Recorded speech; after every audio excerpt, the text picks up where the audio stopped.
예수님 밖에는 우리를 구원할 자가 없습니다. 우리의 산소망 되신 예수님, 오늘 찬송 말씀처럼 예수님만이 우리의 산소망이시다. 네, 그런 생각이 듭니다. 우리는 참으로 연약하고 약한 사람입니다. 그래서 우리한테 늘 고난이 다가오는데 그럴 때마다 우리가 하나님 엎드려 기도하는 것밖에 없어요. 왜냐하면 예수님만이 우리의 산소망이기 때문에 그렇습니다. 오늘 저는 본문 말씀을 가지고 만민이 기도하는 집이라, 만민이 기도하는 집이라 이런 제목으로 말씀을 전하고자 합니다. 예수님은 공생애 3년 동안에 예수님께서 당신이 메시아고 구원주라는 것을 숨기셨어요. 일부러 숨기시고 천국 구원에 대한 신약 복음의 본질을 밝히시고 선포를 하셨죠. 신약 복음의 본질이 무엇이냐? 구약하고 다르게 예수님 오심으로 새로운 언약이 형성이 됐는데 그 새로운 언약이 뭐냐면 온 인류의 죄를 사하시기 위해서 아무런 죄가 없으신 예수님께서 이 땅에 오셔서 십자가에 못 박혀 죽으시고 부활하시고 그리고 승천하셔서 하나님 보좌 옆에 계신다는 것입니다. 그래서 그 부활하신 예수님, 우리 인류의 모든 죄를 다 사하시고 십자가에서 죽으시고 부활하신 예수님, 승천하신 예수님, 그 예수님을 우리가 구주로 믿으면 모든 사람이 다 구원을 얻는다는 것이 바로 신약의 약속입니다. 신약의 복음입니다. 여러분 믿으시죠? 네. 예수님께서는 종려 주일에 나귀 새끼를 타고 예루살렘에 입성하셨습니다. 그리고 쭉 둘러보셨습니다.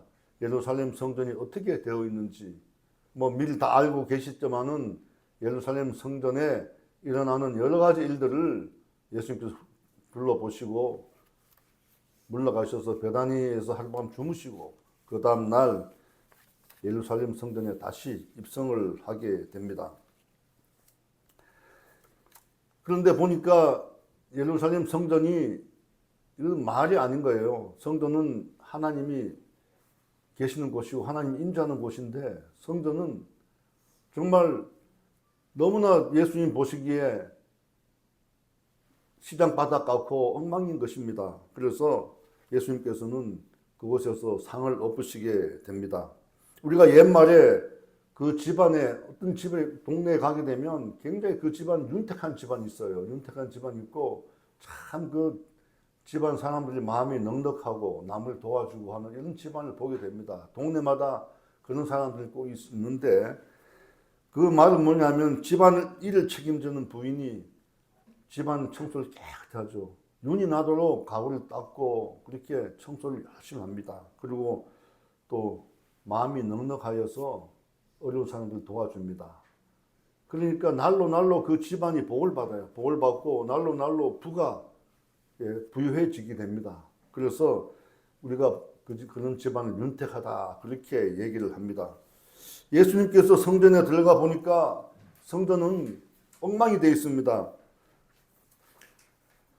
하나님밖에 바칠 재물, 그 물건을 살 수 있는 사람들이 순례객들이 끊임없이 왔다 갔다 하죠. 그 다음에 재물을 파는 상인들이 그 앞에 상을 펼쳐놓고 재물을 팔고 있고 또 각 세계 각지에서 온 유대인들에게 돈을 환전해주는 유대 화폐로 환전해주는 환전상들이 쫙 펼쳐져 있고 완전히 도떼기 시장 같은 이런 성전을 보게 됩니다. 성전은 경건하고 또 성전에 들어가면 하나님의 은혜가 우리한테 충만하게 임해야 되는데 성전이 그렇게 변질되어 있는 것을 보게 됩니다. 그래서 예수님께서는 분노하시고 상인들이 상을 엎으시고 환전상의 의자를 엎으시고 매매하는 자를 쫓아내셨습니다. 마가복음 11장 15절에 예수께서 성전에 들어가사 성전 안에서 매매하는 자들을 내쫓으시며 돈 바꾸는 자들의 상과 비둘기 파는 자들의 의자를 둘러 엎으시며 유대인들은 1년에 한 번씩 출애굽을 기념하는 민족 최대의 절기인 유월절을 예루살렘에서 지내기 위해서 전 세계에서 각종 옵니다. 전 세계에서 예루살렘을 찾게 됩니다. 예전에 아수르에서 망했던 북이스라엘 민족들, 아수르로 인해서 이스라엘 떠나가지고 고국 땅을 떠나서 세계 각지에 흩어져서 아수르 땅에 흩어져서 살던 사람들, 그 사람들이 다시 돌아오지 못하고 세계 각곳에서 이렇게 살게 됐던 것입니다. 그런 사람들, 또 바벨론의 포로를 끌려가서 돌아오지 못하고 세계 각지에 흩어져 있던 이런 사람들이 6월절 되면은 고국이 그리워서 오게 됩니다. 그리고 하나님한테 엎드려서 자기의 모든 죄를 사해달라고 제물을 바치고 그렇게 제사를 지내고 돌아가게 되는 것입니다. 그런데 제사에 쓰여질 물품과 제물들이 4곳이나 있었다 그럽니다. 감람산에 이들을 위해서 시장이 4곳이 열려 있어서 그곳에서 물건을 사가지고 제물을 사서 가져가서 그렇게 제사를 지내게 됐는데, 제사에 쓸 수 있는 물건들을 전부 성전 안으로 가져와 가지고 거기서 매매하는 이런 일이 벌어지게 된 것입니다. 오늘 본문 16절에 아무나 물건을 가지고 성전 안으로 지나다님을 허락하지 않으셨다고 그렇게 기록할 정도로 성전은 경건에서 멀어져 있는 것입니다. 엄숙한 모습을 찾아볼 수가 없었던 것입니다. 예수님은 제사장들의 부패와 타락, 성전이 본래의 모습에서 한참 멀어져 있는 것을 보시고 분노하셨던 것입니다. 예수님의 성전 정화 사건은 1차적으로 우리에게 하시는 말씀이 있습니다. 참다운 신앙 회복을 하라, 신앙을 회복하라는 것입니다. 참다운 신앙을 회복하라고 하는 그런 1차적인 목적이 있었고, 그 다음으로는 하나님과 인간 사이를 막 가로막고 있는 온갖 죄를 다 예수님께서 청산하시고 깨끗게 하셔서 바른 관계가 정립되도록 하시기 위해서 예수님께서는 성전을 정화하셨던 것입니다. 구약의 성전은 오늘날 우리 교회로 바뀌었죠. 예수님께서 승천하시면서 예루살렘에서 떠나지 말고 내가 보내줄 것을 기다리라고 말씀하셨습니다. 그래서 제자들은 예루살렘 마가의 다락방에서 기다리면서 성령을 받고 그때부터 나가서 복음을 전했는데, 많은 사람들이 예수님의 복음을 듣고 구원을 받고 교회가 이제 설립이 된 것입니다. 예수님께서는 피해자사, 구약의 동물 피해자를 다 철폐하시고 당신이 죽으시고 피를 흘리셨기 때문에 이제는 예전의 성전이 교회로 변화되고 바뀌어지게 된 것입니다. 예수님은 성전에서 이익을 도모하고 악을 행하는 자들을 몰아내셨듯이 우리도 주님이 원하시는 거룩한 교회를 위해서 우리 몸을 정결하게 해야 될 것입니다. 교회에서 합당하지 않은 일은 다 제해버리시고 믿음과 생활, 실제 생활과 차이 나는 삶을 다 청산해야 됩니다. 교회 와서 주여 주여 하면서 부르짖고 기도하지만은 실생활 속에서는 또 그렇지 못한 사람들이 너무나 많습니다. 물론 저도 그 사람 중에 한 사람으로 속해 있을 것입니다. 이런 것들을 우리가 다 철폐하셔야 된다는 겁니다. 예수님께서 그래서 우리의 몸을 정결하게 하라고 그렇게 성전을 정화하셨던 것을 보게 됩니다. 교회는 회개와 믿음의 순수성을 잃어버리고 외형적인 예배에 치중할 때 하나님으로부터 멀어지게 됩니다. 예수님을 믿으면서도 인격적인 변화가 없고 이기적이고 독송적이며 공격적인 예전의 모습 그대로 살아가는 사람들이 많이 있다는 것입니다. 그러면 세상 사람들로부터 우리가 외면을 받고 교회도 외면을 받고 교회는 전도가 어렵고 힘들게 되게 되는 것입니다. 교회는 하나님의 영이 임하시는 곳입니다. 그러므로 하나님의 권능이 그곳에 펼쳐지게 됩니다. 하나님의 권능이 옷자락이 이 성전에 가득하게 되는 것을 우리가 이사야 선지자를 통해서 보게 됩니다. 이사야서 6장 1절에 우시야 왕이 죽던 해에 내가 본즉 주께서 높이 들린 보좌에 앉으셨는데 그의 옷자락이 성전에 가득하고, 이렇게 이사야 선지자는 환상을 보면서 이렇게 성경에 기록했던 것을 보게 됩니다. 다윗 왕은 시편 11편 4절에서 여호와께서는 그의 성전에 계시고 여호와의 보좌는 하늘에 계시며 그의 눈이 인생을 통촉하시고 그의 안목이 그들을 감찰하시는도다. 아멘. 하나님은 안 보시는 것 같아도 우리를 다 보고 계신다는 것입니다. 이 성전에 하나님께서 하나님의 영이 임재하여 주셔서 우리가 성전에서 기도하는 모습, 우리의 마음을 다 통찰하시고 우리가 기도할 때 우리의 마음을 위로하시고 우리의 마음을 안위하여 주신다는 것입니다. 그래서 우리가 와서 기도할 때 마음의 평안을 얻는 것은 바로 하나님께서 우리의 기도를 들으시고 우리의 마음을 평안을 주시기 때문에 그렇습니다. 여러분, 마음에 평안이 있어야지 모든 것이 다 잘 이루어진다는 것을 여러분 다 아실 것입니다. 성전에서는 하나님을 찬양하는 소리가 끊이지 말아야 합니다. 기도 소리가 끊이지 말아야 합니다. 누가복음 26장 53절에서 제자들이 예수님께서 승천하신 후에 예루살렘에 돌아가서 늘 성전에서 하나님을 찬양하며 기도했다고 그렇게 기록하고 있습니다. 교회는 예수님을 믿는 사람들의 모임이죠. 그러므로 성도 한 사람 한 사람은 거룩한 성전의 지체입니다. 그러므로 예수님께서 성전을 정화하신 것처럼 우리도 자신을 거룩한 성전으로 만들어 가야 하는 것입니다. 매일 삶 속에서 세상의 타락한 것들로 오염됐던 우리의 몸과 마음을 말씀과 성경으로 씻어내고 예수님의 십자가 보혈로 정결하게 해야 합니다. 사도 바울은 고린도전서 3장 16절에서 17절에 너희는 너희가 하나님의 성전인 것과 하나님의 성령이 너희 안에 계시는 것을 알지 못하느냐. 누구든지 하나님의 성전을 더럽히면 하나님이 그 사람을 멸시하시니라. 하나님의 성전은 거룩하니 너희도 그리하라. 아멘. 하나님의 성전은 거룩하기 때문에 우리도 거룩하라고 그렇게 말씀하고 있는 것입니다. 하나님으로부터 우리가 멸시를 받으면 어떻게 되겠습니까? 그 사람의 인생이 제대로 풀리겠습니까? 폭망하게 되는 겁니다. 둘째, 예수님은 만민이 기도하는 집이라고 그렇게 말씀하셨습니다. 예수님은 오늘 본문 17절에서 내 집은 만민이 기도하는 집이라 칭함을 받으리라고 하지 아니하였느냐고 그렇게 대제사장과 상인들과 바리새인과 사두개인들에게 그렇게 얘기를 하셨습니다. 예수님의 핏값으로 세워진 교회, 성도들의 믿음의 반석 위에 세워진 교회는 만민이 기도하는 집입니다. 누구나 와서 기도하고 주님을 찬양하며 주님이 주시는 은혜를 마음껏 누리면서 예수님을 믿는 구원의 방주가 되는 곳입니다. 하나님은 이사야 선지자에게 다음과 같이 말씀하셨습니다. 이사야서 56장 7절에 내가 곧 그들을 나의 성산으로 인도하여 기도하는 내 집에서 그들을 기쁘게 할 것이며 그들의 번제와 희생을 나의 제단에서 기꺼이 받게 되리니 이는 내 집은 만민이 기도하는 집이라 일컬음이 될 것이라고 그렇게 기록하고 있습니다. 예수님께서 이 말씀을 인용해서 내 집은 만민이 기도하는 집이라고 말씀하신 것입니다.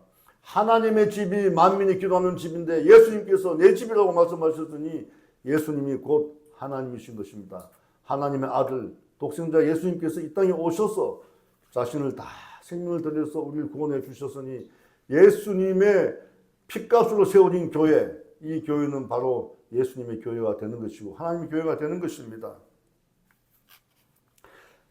하나님 우상 숭배와 각종 죄로 타락한 이스라엘 백성들을 모두 회개시키고 성전을 정화하신 다음 백성들을 주님의 성산으로 인도하여서 기도하는 내 집에서 기쁘게 할 것이라고 그렇게 기록되어 있습니다. 그러므로 성전은 만민이 기도하는 집이지 상인들이 물건을 파는 그런 집이 아닙니다. 그래서 예수님은 너희들이 강도의 소굴을 만드느냐고 그렇게 질타를 하셨던 것입니다. 예레미야 7장 9절에서 11절에 너희가 도둑질하며 살인하며 간음하며 거짓 맹세하여 바알에게 분향하며 너희가 알지 못하는 다른 신들을 따르면서 내 이름으로 일컬음을 받는 이 집에 들어와 내 앞에 서서 말하기를 우리가 구원을 얻었나이다 하느냐. 이는 이 모든 가증한 일을 행하려 함이로다. 내 이름으로 일컬음을 받는 이 집이 너희 눈에는 도둑의 소굴로 보이느냐. 보라 나 곧 내가 그것을 보았느니라. 여호와의 말씀이니라. 아멘. 교회는 하나님께서 임재하여 계시는 곳입니다. 교회의 생명은 기도에 있습니다. 기도는 하나님을 내 곁에 가까이 모시는 것이고 우리와 가장 소통할 수 있는 창구가 되는 것입니다.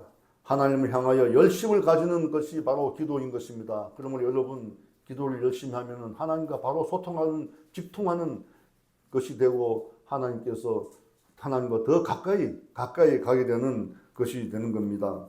그러므로 우리는 열심히 기도하고 기도에 힘써야 할 것입니다. 마가복음 11장 18절에 대제사장들과 서기관들이 듣고 예수를 어떻게 죽일까 하고 꾀하니 이는 무리가 다 그의 교훈을 놀랍게 여김으로 그를 두려워함이라 이렇게 성경 마가는 기록하고 있습니다. 예수님께서 너희는 강도의 속으로 만들었다 호통치자 대제사장과 서기관들이 예수님을 어떻게 죽일까 모의를 하기 시작합니다. 예수님은 종교 지도자들과 백성들이 하나님을 진정으로 예배하지 않고 예배보다 형식적이고 현세에 복 받는 것, 현세에 복을 많이 받는 일, 그런 일에만 신경을 쓰고 관심을 갖는 것을 질타하시고 분노하셨던 것입니다.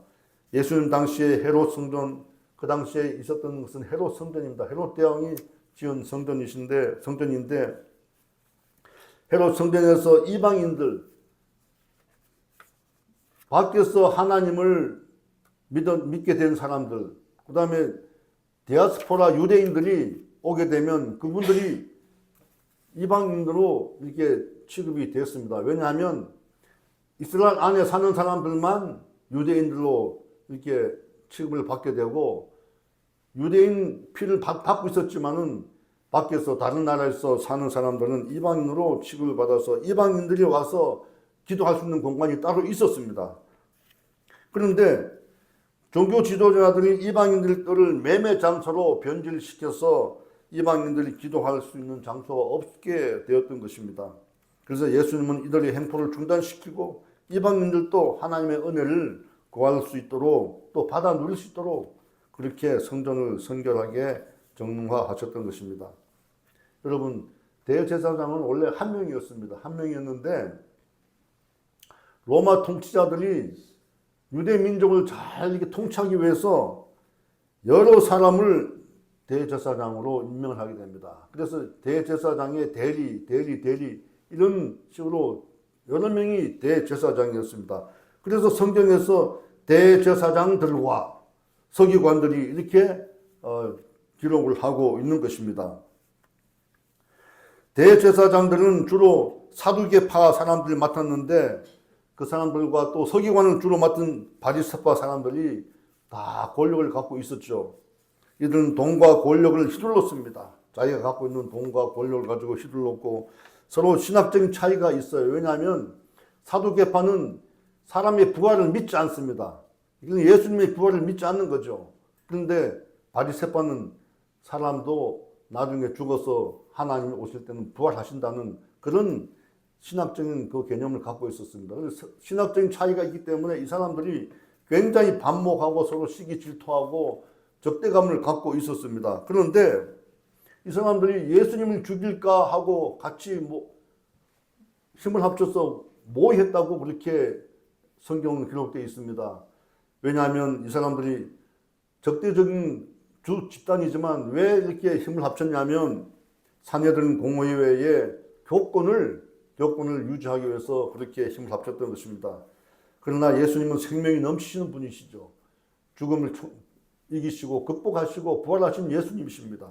예수님은 그렇게 쉽게 이분들의 괴계에 넘어가서 예수님께서는 처참하게 그렇게 죽을 분이 아니십니다. 십자가에서 물론 못 박혀 죽으셨지만은 인류의 구원을 위해서 그렇게 하셨던 것이고 결국은 부활 승리하셨던 것을 보게 됩니다. 예수님께서는 사랑이 넘치시고 긍휼이 많으신 분이십니다. 또 절대 주권과 능력을 가지시는 분이십니다. 그러므로 교회를 교회답게 우리는 만들어 가야 합니다. 예수님만 모시고 오직 예수님만 우리 마음속에 모시고 교회를 교회답게 만들어 가야 될 것입니다. 세상에 그 어떤 것도 예수님을 대체할 수가 없습니다. 예수님이 주시는 평안과 또 하나님께 주시는 그 은혜, 예수님 주시는 은혜와 평안을 세상에 그 어떤 것도 우리를 대체할 수가 없습니다. 아무리 물질이 많고 권력이 있어도 우리의 마음을 그렇게 평안하게 할 수 없는 것입니다. 은혜를 받지 않으면 평안이 우리 마음속에 생겨나지 않는 것입니다. 셋째, 예수님께서는 정의와 사랑이 넘치는 교회를 만들어 가라고 그럽니다. 하나님 이사야 1장 11절에서 너희의 무수한 재물이 내게 무엇이 유익하뇨? 나는 순양의 번제와 살찐 짐승의 기름에 배가 불렀고 나는 수송아지나 어린 양이나 순염소의 피를 기뻐하지 아니하노라 이렇게 얘기를 합니다.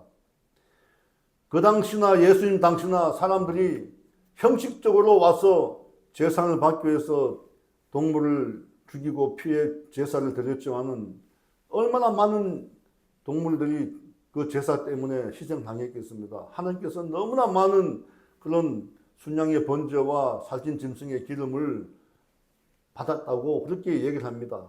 그러면서 이제는 내가 그걸 기뻐하지 아니하노라. 너희들 진정으로 마음으로 나를 섬기고 나를 예배하라고 그렇게 경종을 울리는 성경 구절인 것입니다. 최근에 젊은 세대가 교회를 떠나는 이유 중에 하나가 교회가 권위적이고 형식과 외형을 중시하기 때문이라고 그렇게 얘기를 한다고 합니다.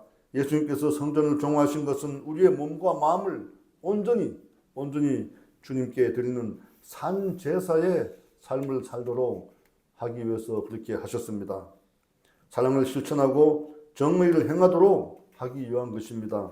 이사야서 1장 11절에는 이렇게 기록되어 있습니다. 선행을 배우고 정의를 구하며 학대받는 자를 도와주며 고아를 위하여 신원하며 과부를 위하여 변호하라고 이렇게 기록이 되어 있습니다. 하나님의 음성들입니다. 미가서 6장 8절을 말씀합니다. 사람아 주께서 선한 것이 무엇임을 내게 보이셨나니 여호와께서 내게 구하시는 것은 오직 정의를 행하며 인자를 사랑하며 겸손하게 내 하나님과 함께 행하는 것이 아니냐. 아멘. 우리 미가서 6장 8절을 같이 합독하겠습니다.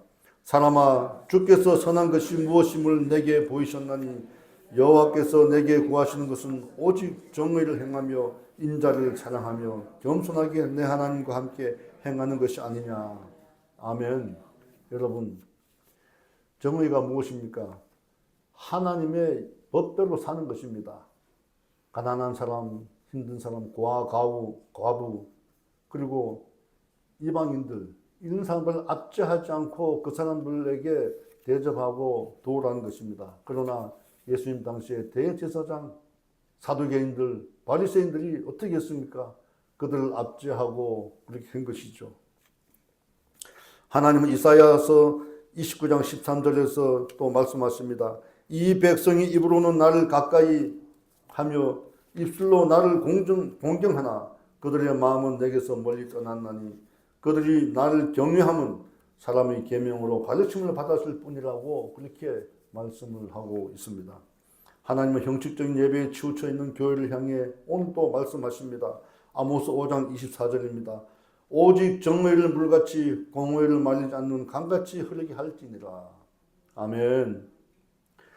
최근 한 신문에서 보도한 것을 읽어봤습니다. 요즘 젊은이들이 종교를 쇼핑하러 다닌다고 그렇게 기록이 되어 있었습니다. 일종의 종교의 쇼핑 시대가 됐다는 것이죠. 한국은 종교가 없는 사람들이 최근에 더 많은 사유가 됐다고 했습니다. 이 신문이 근거로 제시한 갤럽 조사에 따르면 2004년도에는 종교를 갖고 있다는 사람이 54%였는데 2024년도에는 49%로 감소를 했답니다. 절반 이상이 종교를 갖고 있지 않다고 그렇게 응답했다고 하는 것입니다. 현대인들은 내세의 구원보다 현세의 삶에 더 치중하고 힐링, 자아 발견 등의 종교의 무게를 둔다고 합니다.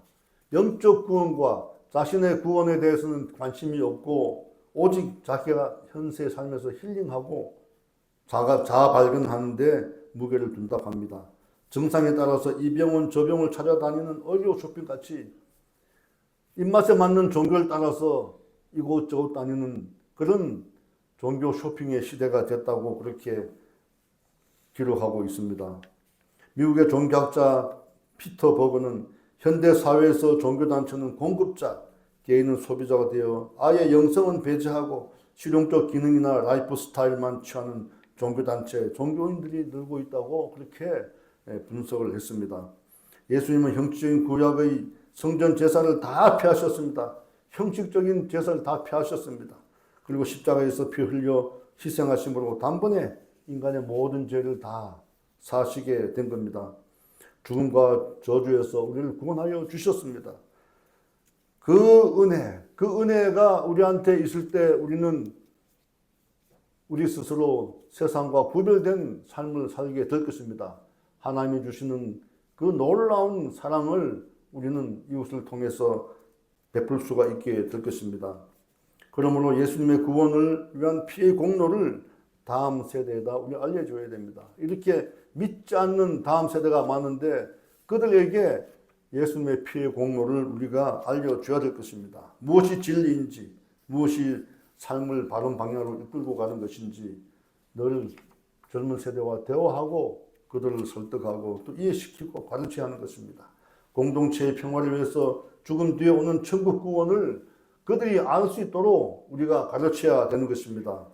우리 사랑하는 성도 여러분, 사순절 기간 우리는 고난당하신 예수님을 묵상하며 우리의 신앙을 다시 돌아보는 그런 기회가 되어야 될 것입니다. 20세 이하의 젊은 청년들 18명은 종교를 갖고 있지 않다고 합니다. 그런데 2명은 종교를 갖고 있는데 그 중에 한 사람은 교회에 나가지 않는다고 합니다. 종교는 갖고 있는데 교회에 나가지 않는다고 합니다.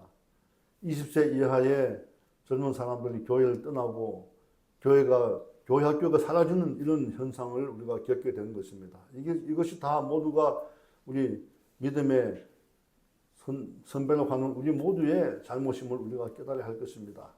우리가 삶 속에서 예수 그리스도를 드러내고 또 예수 그리스도의 참 사랑을 전파해야지만 우리가 다음 세대, 우리 후배들에게 아름다운 신앙의 전통을 물려줄 수 있을 것입니다. 예수를 믿는다고 하면서도 예전의 모습 그대로, 예전의 그 악한 성품 그대로를 갖고 있다면 예수님께서 우리에게 많은 실망을 할 것입니다. 하나님께서 우리를 떠나가게 될 것입니다. 여러분, 어릴 때 갖고 놀던 연이 있죠. 연 아시죠? 저도 연을 만들어서 많이 이렇게 날려봤는데, 연은 앞에서 바람이 불어야지만 뜨게 됩니다. 앞에서 바람이 불어야지만 연이 높이 올라가게 됩니다. 그런데 아무리 맞바람이 불어도 연이 떨어지지 않아요. 떨어지지 않고 멀리 날아가지는 않습니다. 그 원인이 무엇입니까? 연을 붙잡고 있는 연줄 때문에 연이 떨어지지 않는 것입니다. 이와 인생도 마찬가지입니다. 고난의 바람이 없으면 우리는 편안함에 취하고 게을러지고 잘나서 자기가 잘 산다고 하는 그런 교만과 오만에 빠지게 될 것입니다. 고난이 올 때 우리는 연처럼 하나님과 연결되어 있는 기도의 줄을 우리가 잡아야 됩니다. 믿습니까? 여러분, 인생은 언제나 우리에게 고난이 옵니다. 언제 어떻게 닥칠지 모릅니다. 그러나 우리가 인생을 나락으로 떨어지지 않기 위해서는 고난이 올 때 하나님과 연결되어 있는 기도의 줄을 우리가 꼭 붙잡아야 됩니다. 우리가 세상 사람들과 다른 것은 전능하신 하나님, 모든 것을 가지고 계신 하나님, 그 하나님과 우리가 기도로 연결되어 있다는 것이 우리의 특권입니다. 그러므로 여러분, 고난이 올 때 우리 하나님과 연결되는 기도의 줄을 꼭 잡으시고 나가시는 여러분 다 되시기를 바랍니다. 길이요 진리요 생명이신 예수님을 붙잡고 인생길을 걸어가면 성령의 바람이 불어서 여러분을 높여주실 것입니다.